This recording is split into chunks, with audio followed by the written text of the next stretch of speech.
मैं पहले ही बताता चलूँ, इस पूरे डिस्कशन में पाकिस्तान का कहीं ज़्यादा जिक्र नहीं होगा। वो इसलिए क्योंकि उनके पास कुछ खास है नहीं। Electronic intelligence, data relay systems और इंटेलिजेंस सर्वेलेंस एंड रिकॉग्निशंस। तो हम एक एक करके इन पॉइंट्स पे डिस्कस करेंगे और भारत की कैपेबिलिटीज़ कैसी है। और मैं आपके साथ इलेक्ट्रॉनिक इंटेलिजेंस के बारे में जब डिस्कस करूंगा एंड में, आप लोगों को मैं लाइव एग्जांपल्स दिखाऊंगा स्पाई सैटेलाइट्स द्वारा लिए गए इलेक्ट्रॉनिक इंटेलिजेंस इमेजेस के, जो कि गलवान के टाइम पे गलवान घाटी के ऊपर लिए गए थे। नमस्कार, जय हिंद दोस्तों। द बोरिंग डायरी के एक नए एपिसोड में आपका स्वागत है। आज के इस एपिसोड में हम डिस्कस करेंगे टाटा द्वारा लॉन्च किए गए नए मिलिट्री सैटेलाइट के बारे में, कैसे ये भारत का पहला प्राइवेट मिलिट्री सैटेलाइट हमारे लिए इम्पोर्टेंट है। और हम ये भी डिस्कस करेंगे कि भारत के कौन कौन से मिलिट्री सैटेलाइट्स अभी अवेलेबल है, उनकी कवरेज कैसी है, हमें किस टाइप का डेटा मिलता है, ओवरऑल साउथ ईस्ट एशिया या फिर पूरे दुनिया के जियोपॉलिटिक्स में ये सैटेलाइट्स हमारे लिए कैसे हेल्पफुल है। तो वीडियो में आगे बढ़ने से पहले आप चैनल को सब्सक्राइब करें, वीडियो को लाइक करें। मैं ऐसे इन्फॉर्मेटिव वीडियोस हर हफ्ते लाता रहता हूं। तो चलिए वीडियो का शुभारंभ करते हैं। तो अप्रैल के महीने में टाटा ने भारत का पहला privately built military satellite launch किया। इसका नाम था TSAT-1A। ये सैटेलाइट SpaceX के फैल्कन रॉकेट के द्वारा स्पेस में लॉन्च किया गया। टाटा ने ये सिस्टम जो है ये एक US कंपनी सैटेलॉजिक के कोलैबोरेशन में बनाई है। हालांकि ये पूरा सिस्टम मैन्युफैक्चर इंडिया में ही किया गया है। टाटा के ब्रीफ में ये भी लिखा गया है कि उनका एक फैक्ट्री उन्होंने सेटअप किया है भारत में, जो कि भारत में ही हर साल 25 ऐसे सैटेलाइट बना सकता है। तो ये एक तरीके से एक बहुत बड़ा जंप है भारत की स्पेस कैपेबिलिटीज़ के मामले में। कैसे ये हमारे ओवरऑल जियोपॉलिटिक्स को इम्पैक्ट करेगा, क्या भारत के डिफरेंट प्रोग्राम से मिलिट्री सैटेलाइट्स को लेके, ये आज हम डिटेल में डिस्कस करेंगे। तो अगर हम क्वालिटी वाइज बात करें कि TSAT-1A जो टाटा ने लॉन्च किया है, इस सैटेलाइट में जो कैमरा है ये 0.5 मिलीमीटर के रेजोल्यूशन तक इमेजेस डिलीवर कर सकता है, जो कि किसी मिलिट्री सैटेलाइट, और वो भी एक ऐसे कंपनी के द्वारा जिसके लिए ये एक पहला अटेम्प्ट है, ये एक बहुत ही अच्छा बेंचमार्क है। तो हम डिस्कस करेंगे अब कि भारत का जो overall military spy satellite network है वो कैसा है, और कैसे ये बाकी देश जो कि हमारे लिए प्रॉब्लम क्रिएट करते हैं, जैसे कि चाइना और पाकिस्तान, उनके कंपैरिजन में हमारी जो नेटवर्क है वो कैसी है। मैं पहले ही बताता चलूँ, इस पूरे डिस्कशन में पाकिस्तान का कहीं ज़्यादा जिक्र नहीं होगा। वो इसलिए क्योंकि उनके पास कुछ खास है नहीं, और ज़्यादातर उनके मिलिट्री सैटेलाइट का सेटअप चाइना से ही उधार लिया हुआ है। तो पहले तो हम समझते हैं मिलिट्री सैटेलाइट्स के एप्लीकेशंस क्या है। भले ही उनको मिलिट्री कहा जाता है, स्पाई कहा जाता है, बट उनके काफ़ी सारे डिफरेंट एप्लीकेशन होते हैं जिनके थ्रू एक ओवरऑल बैटलफील्ड ऑपरेशन किया जाता है। जो स्पेस बेस्ड एसेट होते हैं या फिर सैटेलाइट्स होते हैं, उनके 6 प्रमुख काम होते हैं। वो है navigation, communication, thermal recognitions, electronic intelligence, data relay systems और इंटेलिजेंस सर्वेलेंस एंड रिकॉग्निशंस। तो हम एक एक करके इन पॉइंट्स पे डिस्कस करेंगे और भारत की कैपेबिलिटीज़ कैसी है। इलेक्ट्रॉनिक इंटेलिजेंस को मैं सबसे लास्ट में डिस्कस करूंगा। आप ज़रूर इस वीडियो को लास्ट तक देखें, क्योंकि इलेक्ट्रॉनिक इंटेलिजेंस ही हमारे लिए सबसे एक new age real life spy system बन के उभर रहा है।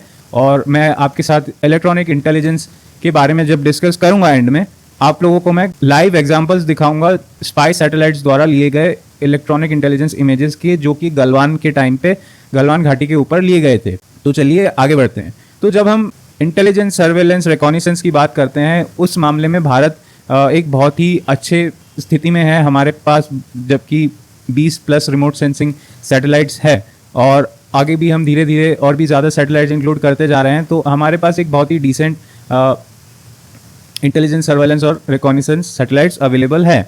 बट शुरुआत में एक प्रॉब्लम ये थी कि जो सैटेलाइट्स थे वो पैनक्रोमेटिक कैमराज यूज़ करते थे। उनमें एक डिसएडवांटेज ये होता था कि ये रात में या फिर क्लाउड के टाइम पे किसी भी एरिया को एसेस नहीं कर पाते थे।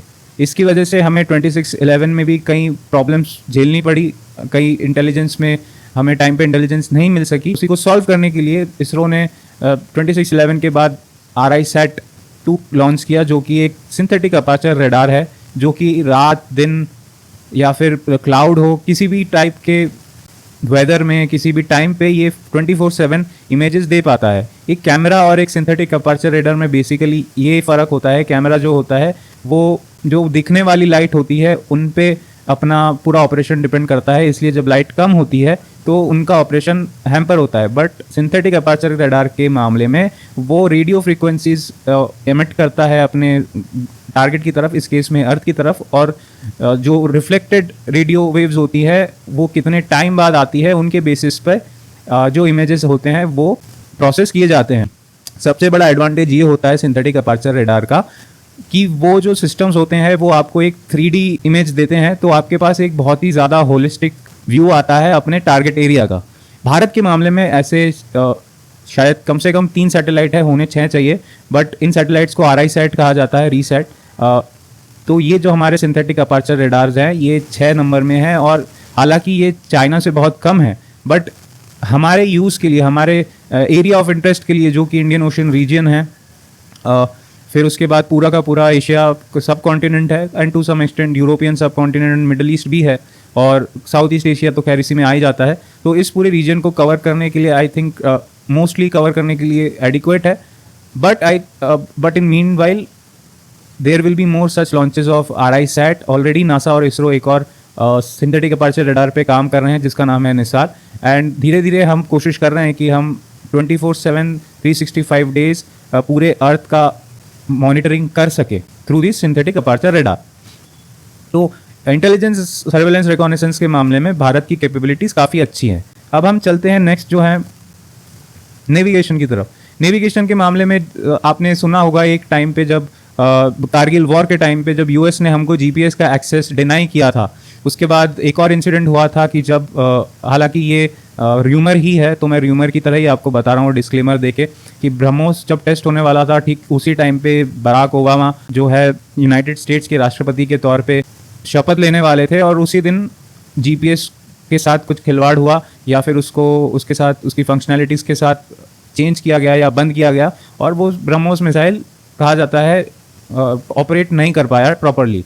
इन इंसिडेंट्स के बाद से भारत ने अपना खुद का रीजनल नेविगेशन सिस्टम, या यूं कहें एक देसी GPS डिज़ाइन किया जिसका नाम है IRNSS system, Indian regional navigation satellite system, जिसे कि नाविक भी कहा जाता है। उसी के बाद से भारत के हर आने वाले नए मिसाइल में, चाहे वो अग्नि हो, चाहे वो ब्रह्मोस हो, या फिर कोई भी दूसरी मिसाइल हो, उनमें IRNSS नेविगेशन सिस्टम GPS के साथ इनकॉर्पोरेट किया जाता है। इससे हमें ये डर नहीं है कि भाई कोई हमारा GPS बंद कर देगा तो हमारे सिस्टम्स काम कर पाएंगे कि नहीं कर पाएंगे। इसलिए एक तरीके से एक जो हमारा देसी IRNSS देसी GPS है वो एक बहुत अच्छा हमारे लिए ऑल्टरनेटिव बन के आया है GPS के मामले में। ऐसे अभी 7 सैटेलाइट्स हैं। रिसेंट इंटरव्यू में S सोमनाथ जी जो कि इसरो के चेयरमैन हैं, उन्होंने ये भी बताया है कि वो लोग आने वाले समय में 4 और सैटेलाइट्स लॉन्च करेंगे नेक्स्ट 5 ईयर्स के विंडो में। तो ये मेरे ख्याल से एक अच्छा नंबर है, डिसेंट नंबर है, एक भारत के अपने एरिया ऑफ इंटरेस्ट को मॉनिटर करने के लिए, वहाँ पे ऑपरेट करने के लिए, क्योंकि भारत के ऐसा कोई एम्बिशंस नहीं है एक कि हमें पूरी दुनिया पे पावर प्रोजेक्शन करना है, और हमारा मेन फोकस एशियन कॉन्टिनेंट और साउथ ईस्ट एशिया तक ही है मोस्ट केसेस में, एंड वेस्ट की बात करें तो मिडिल ईस्ट तक पावर प्रोजेक्शंस हमें चाहिए। तो उसके लिए मेरे ख्याल से ये सैटेलाइट्स जो हैं, इसका कॉन्स्टिलेशन जो आने वाले टाइम में टारगेट्स हैं उनको जब पकड़ लिया जाएगा वो एक हमें डिसेंट कवरेज दे देंगे। अब हम मिलिट्री कम्युनिकेशन एप्लीकेशन वाले सैटेलाइट्स की बात करते हैं। उसमें अगर बात करें तो भारत को हम कह सकते हैं एक मीडियोकर स्टेज में है, क्योंकि हमारे पास जो है ऐसे 5 सैटेलाइट्स एटलीस्ट होने चाहिए। हमारे पास फिलहाल 2 ही सैटेलाइट्स है। एक सैटेलाइट इंडियन एयरफोर्स के लिए डेडिकेटेड है जिसका नाम है GSAT-7A, एक दूसरा सैटेलाइट इंडियन नेवी के लिए डेडिकेटेड है वो है GSAT-7, एंड इंडियन आर्मी के लिए जो सैटेलाइट होना है वो अभी तक लॉन्च नहीं हुआ है जिसे कि GSAT-7B कहते हैं। उसके लिए रिसेंटली एक कॉन्ट्रैक्ट लगभग 3000 करोड़ का साइन किया गया था इसरो के साथ, तो इसे अभी आना बाकी है। इसी के साथ साथ GSAT-7C और GSAT-7R को भी शामिल करने का टारगेट है। तो कैसे कम्युनिकेशन सैटेलाइट्स एक बहुत इंपॉर्टेंट रोल प्ले करते हैं, आइए इस बात को हम समझते हैं। तो कम्युनिकेशन सैटेलाइट्स जो होते हैं वो सिर्फ इस काम के लिए नहीं होते हैं कि मैं, यानी कि जो फौजी बैटलफील्ड पे है उसको अपने जो कमांड सेंटर है उसके साथ कनेक्शन देना हो, बल्कि ये जो सैटेलाइट्स होते हैं ये फौजी को उसके कमांड सेंटर के साथ पूरे उस ऑपरेशनल एरिया में और जितने भी एसेट्स है, चाहे वो एवैक्स हो, चाहे वो फाइटर जेट्स हो, चाहे वो ड्रोन्स हो, हर किसी को कमांड सेंटर के साथ और हर किसी को एक दूसरे के साथ कनेक्ट करने में बहुत हेल्पफुल होता है। इसे एक नेटवर्क सेंट्रिक वॉरफेयर कहा जाता है और इसके लिए इंडियन एयरफोर्स के और भी कई सारे प्रोग्राम्स चल रहे हैं और इन पूरे प्रोग्राम्स के बीच में सैटेलाइट का एक बहुत बड़ा रोल है। बिना सैटेलाइट के ये जो नेटवर्क सेंट्रिक वॉरफेयर है वो नहीं हो सकता। और जब इंडियन एयरफोर्स का अपना नेटवर्क सेंट्रिक वॉरफेयर का प्रोग्राम चल रहा है, इंडियन नेवी का चल रहा है, इंडियन आर्मी का भी चल रहा है, तो जब हर एक ब्रांच ऑफ मिलिट्री का अपना अपना नेटवर्क सेंट्रिक वॉरफेयर सिस्टम और सैटेलाइट्स बनाने का प्रोग्राम चल रहा है, ऐसे में ये बहुत ज़रूरी है कि ये सभी अपने साथ एक दूसरे में कोऑर्डिनेट करें, जिससे कि हम थिएटर बेस्ड कमांड्स की बात चल रही है और इंटीग्रेटेड बैटल ग्रुप बनाने की बात चल रही है, या फिर कई सारे केसेस में ये ऑलरेडी थिएटराइजेशन और इंटीग्रेटेड बैटल ग्रुप बनाने का जो एक्सरसाइज है वो ऑलरेडी अंडर प्रोग्रेस है। तो ऐसे में हमें सिर्फ 2 या 3 सैटेलाइट्स की नहीं, हमें इससे ज़्यादा सैटेलाइट्स की ज़रूरत होगी फॉर कम्युनिकेशन पर्पसेस। तो इस मामले में हम थोड़ा सा पीछे चल रहे हैं, हालांकि बहुत पीछे नहीं हैं हम इस मिलिट्री सैटेलाइट कम्युनिकेशंस के मामले में, बट हमें थोड़ा सा अपने पेस को और ज़्यादा बढ़ाना पड़ेगा। नेक्स्ट जो होता है वो है स्पेस बेस्ड एसेट्स, जो कि मिसाइल लॉन्च को ट्रैक कर सकते हैं, जिन्हें कि space based ballistic missile warning system भी कहा जाता है। ये यूनाइटेड स्टेट्स और फ्रांस भी यूज़ कर रहे हैं। यूनाइटेड स्टेट्स काफ़ी टाइम से इसको यूज़ कर रहा है। ऐसे सैटेलाइट्स यूनाइटेड स्टेट्स में नोरैड के अंडर में आते हैं, बट भारत के केस में हमारे पास ऐसा कोई सिस्टम नहीं है। दिस डिस्पाइट द फैक्ट कि भारत के दोनों नेबर्स जो हैं वो न्यूक्लियर पावर है और दोनों के ही साथ हमारे संबंध बहुत ज़्यादा हॉस्टाइल है। ऐसे में भले ही हम बोलें कि हमारे पास सफिशिएंट रेंज के रडार्स हैं, बट एक जो आई इन द स्काई होता है, जो और यूं कहूँ कि आई इन द स्पेस होता है, उसके अपने एक अलग फ़ायदे हैं। नोन वे में पब्लिकली अवेलेबल डेटा में ऐसा कोई सैटेलाइट भारत के पास नहीं है, बट रिसेंटली जो SSLV लॉन्च हुआ था इसरो द्वारा, जो कि उनका फाइनल फेज था उस लॉन्च व्हीकल के टेस्टिंग का, उसमें जो EOS-08 सैटेलाइट लॉन्च किया था, उसमें एक मिड वेव इंफ्रारेड और एक long wave infrared detection satellite था। और बेसिकली यही 2 चीज़ें होती है, या फिर एटलीस्ट यही 2 सेंसर्स हर मिसाइल वार्निंग सिस्टम में जो कि स्पेस बेस्ड होता है, उनमें ये दोनों सिस्टम्स अवेलेबल होती है। तो हम एक तरीके से कह सकते हैं कि शायद हम स्पेकुलेट कर सकते हैं कि इनको किसी तरीके के मिलिट्री एप्लीकेशन या वार्निंग सिस्टम के रूप में यूज़ किया जाएगा। और ये मेरी जो बात है उसको र्यूमर इसलिए भी नहीं कह सकते हैं, क्योंकि जो PIB का नोटिस है उसमें साफ साफ ये बात मेंशन्ड है कि जो सैटेलाइट्स है उनको एक सर्वेलेंस के तौर पे भी यूज़ किया जाना है। तो भले ही हम कहे कि हमारे पास कोई स्पेस बेस्ड सैटेलाइट नहीं है जो कि डेडिकेटेडली इस टास्क को पूरा करे, but I think dual use systems के हेल्प से हम कुछ कोशिश कर रहे हैं कि एटलीस्ट हमारे पास कुछ इन्फॉर्मेशन रहे इन सब मामलों के बारे में, किसी मिसाइल लॉन्च के बारे में। बट आई थिंक हमें एक पूरा डेडिकेटेड मिलिट्री सैटेलाइट कॉन्स्टिलेशन बनाना चाहिए अपने नेबर्स को ध्यान में रखते हुए, जो कि स्पेस से हमें मिसाइल डिटेक्शन में हेल्प कर सके। नेक्स्ट जो हम चलते हैं, जिसमें कि सबसे ज़्यादा इम्पॉर्टेंट होता है कि जैसा कि हम जानते हैं कि सैटेलाइट्स जो हैं लोअर अर्थ ऑर्बिट के अलावा वो ऑल द टाइम अर्थ के आसपास घूमते रहते हैं और उनसे संपर्क हमारा जो है हमेशा नहीं होता है। दिन के कुछ पार्ट में ही उनके साथ कांटेक्ट एस्टेब्लिश होता है, और इस चीज़ को मिटिगेट करने के लिए ही हमको सेम सैटेलाइट के 5-10 या फिर पूरा का पूरा कॉन्स्टिलेशन बनाना पड़ता है, ताकि हम 24/7 इन सैटेलाइट्स के संपर्क में रहे। बट कॉन्स्टिलेशन के अलावा भी एक और तरीका होता है इन सैटेलाइट्स के साथ कांटेक्ट एस्टेब्लिश करने का, वो होता है डेटा रिलेइंग सैटेलाइट्स। इनका सिंपल सा एक काम है कि जो सैटेलाइट्स ऊपर के ऑर्बिट में घूम रहे हैं उनके साथ कम्युनिकेशन करना और उस कम्युनिकेशन को अर्थ पे पहुंचाना। ये बेसिकली लोअर अर्थ ऑर्बिट पे प्लेस किए जाते हैं। मिनिमम 2 होने चाहिए। भारत ने 2 प्लान कर रखे हैं गगनयान मिशन से पहले। ये अर्थ के साथ ही रोटेट करते हैं, इसलिए ये इनके पास इंडिपेंडेंट रोटेशन या फिर रिवोल्यूशन का सीन नहीं होता है। ये एक अर्थ के फिक्स्ड स्पॉट के ऊपर फिक्स हो जाते हैं, बाकी सैटेलाइट्स को ग्राउंड स्टेशन के साथ कम्युनिकेट करने में हेल्प करते हैं। तो ये बहुत ही ज़्यादा ज़रूरी है हमारे लिए, नहीं तो हम 24/7 सैटेलाइट से कांटेक्ट नहीं कर पाएंगे। डेटा रिलेइंग सैटेलाइट्स के साथ हम इस प्रॉब्लम को सॉर्ट आउट कर सकते हैं। रीसेंट एक इंटरव्यू में एस सोमनाथ जी, जो कि चीफ ऑफ इसरो है, उन्होंने बताया था कि वो गगनयान से पहले इन दोनों रिलेइंग सैटेलाइट्स को लॉन्च करना चाहते हैं।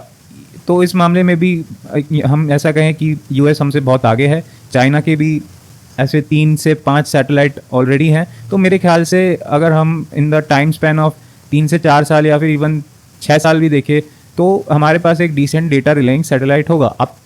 अब प्रॉब्लम ये है कि अब तक मैंने आपको जो बातें बताई वो एक बहुत ही हमारे को पॉजिटिव पिक्चर देती है, बट आई थिंक हमें एक ऐसा सेगमेंट है जिस पे हमें बहुत ज़्यादा फोकस करना चाहिए, जो कि अब हम डिस्कस करने वाले हैं, वो है इलेक्ट्रॉनिक इंटेलिजेंस सैटेलाइट। भारत के केस में भारत के पास एक ही ऐसा सैटेलाइट है जिसे कि DRDO के द्वारा निर्मित किया गया था। इसको प्रोजेक्ट कौटिल्य कहा जाता है। इस सैटेलाइट का नाम है एमीसैट। ये एक RF डिटेक्शन सैटेलाइट है या स्पाई डिटेक्शन सैटेलाइट है। इसका सिंपल सा एक ही काम होता है कि ये ग्राउंड पे मौजूद रडार्स को डिटेक्ट कर लेता है, और सिर्फ रडार्स को नहीं, कोई भी इलेक्ट्रॉनिक प्रेजेंस हो कि कहाँ की कोई शिप जा रहा हो, कहीं पे बहुत बड़ी भीड़ हो जहाँ पे इलेक्ट्रॉनिक डिवाइसेस यूज़ हो रहा है। मिलिट्री के केसेस में ये बहुत ज़्यादा होती है। तो वो हर एक एरिया जहाँ पे इलेक्ट्रॉनिक डिवाइसेस का एक जमावड़ा है, तो वहाँ से बहुत टाइप की इलेक्ट्रोमैग्नेटिक वेव्स प्रोड्यूस होती है। ये सैटेलाइट्स उसी को पिकअप कर लेती है।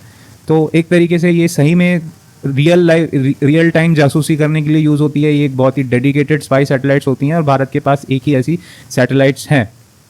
हालांकि मेरे ख्याल से हमें एमीसैट के और भी स्पाई सैटेलाइट्स बनाने चाहिए, क्योंकि चाइना के केस में हम बात करें, उनके पास ऐसे 5 से 6 सैटेलाइट्स हैं और भी बड़े कॉन्स्टिलेशन बनाने की वो तैयारी में लगे हुए हैं।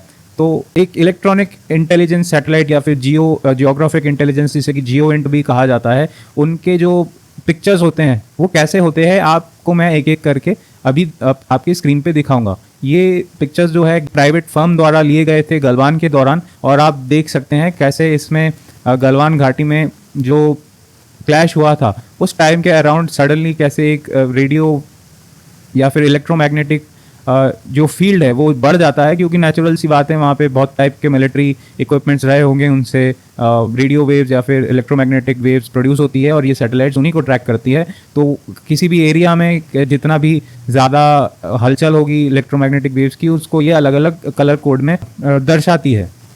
अब ये कलर कोड 2 टाइप से डिनोट होती है कि पहला तो है, ये आपको बता सकती है कि किस टाइप का इलेक्ट्रोमैग्नेटिक वेव है, L बैंड है, C बैंड है, S बैंड है, KU बैंड है, इस तरीके की बैंड भी बता सकती है, और सिग्नल स्ट्रेंथ भी बता सकती है कि वहाँ पे सिग्नल स्ट्रेंथ कैसी है। तो ये एक बहुत ही ज़्यादा ज़रूरी हमारे लिए सैटेलाइट सिस्टम है, जिसे हमें और भी ज़्यादा क्वांटिटी में बिल्ड करनी चाहिए, और हमें इसलिए भी इस पर ज़्यादा फोकस करनी चाहिए क्योंकि ज़्यादातर सिस्टम्स जो हैं हमने जो बात करी है वो इंडिजिनसली डेवलप्ड है। तो हम ये भी नहीं कह सकते हैं कि भारत के पास ऐसी हाईटेक चीज़ें बनाने की कैपेबिलिटी या कैपेसिटी नहीं है। तो हमें और ज़्यादा फोकस बढ़ाना पड़ेगा हमारे मिलिट्री एप्लीकेशंस ऑफ सैटेलाइट्स पे, जिससे कि हम और ज़्यादा तेज़ी से जो है हमारे बिगड़ते माहौल को मॉनिटर कर सके। जो हमारे आसपास के देशों में जो माहौल बिगड़ रहा है उसमें ये सैटेलाइट जो है इलेक्ट्रॉनिक इंटेलिजेंस और सिग्नल इंटेलिजेंस सैटेलाइट्स हमारे लिए बहुत ही हेल्पफुल रहेंगे। टोटल की अगर बात करें मिलिट्री सैटेलाइट की, तो भारत के पास करीबन 9 ऐसे सैटेलाइट्स हैं, डेडिकेटेड सैटेलाइट्स हैं, और अगर डुअल यूज सैटेलाइट की बात करें तो 26 के अराउंड नंबर आ जाता है। वहीं पे चाइना की अगर बात करें तो उनके पास करीबन 150 सैटेलाइट्स डेडिकेटेड है मिलिट्री एप्लीकेशन के लिए, और डुअल यूज़ की बात करें तो 360 पे उनका चला जाता है। हालांकि मेरे ख्याल से मुझे ऐसा लगता है कि उनके जितने सैटेलाइट है वो सारी डुअल यूज़ है, तो डेडिकेटेड सिविलियन सैटेलाइट तो मुझे नहीं लगता उनका कोई है। और यूएस की बात करें तो उनके पास टोटल डेडिकेटेड मिलिट्री सैटेलाइट्स ही 250 है। तो आपने सुना कि कैसे भारत मिलिट्री सैटेलाइट एप्लीकेशंस में धीरे धीरे अपनी धाक जमा रहा है। आज के लिए इतना ही। आशा करता हूँ आपको वीडियो अच्छा लगा होगा। अच्छा लगे तो वीडियो को लाइक करिए, चैनल को सब्सक्राइब करिए। तब तक के लिए नमस्कार, जय हिंद।